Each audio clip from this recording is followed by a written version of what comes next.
How to download chat history from Discord. So hello guys, welcome back to my YouTube channel. If you also want to download your chat history from Discord, messages like images and videos logs, here's what you need to do. So first thing first, just head over to your Discord application and make sure you're currently logged into your account. Now once you log into your account, just select this profile icon from the bottom right corner and just select this settings gear icon from the top right corner. So once you select that, now simply head over to your data and privacy option.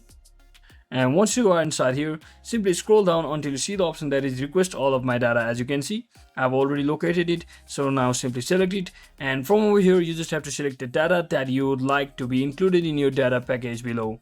So you just have to note that the messages or some selection like messages may delay the delivery of your packages, which may even take up to 30 days for the team of Discord to collect your data. So they will be sending you an email to the registered with when the package is ready. So now from over here you can simply select these messages. If you want, you can also select your activity or activities from your account and simply click on request my data from the bottom, just like this. And just like that, you should get this pop-up saying this can take up to 30 days and they will email you when it's done. So you can simply press on OK. And that is it for today guys. Thanks for watching. Don't forget to like and subscribe. See you on the next one.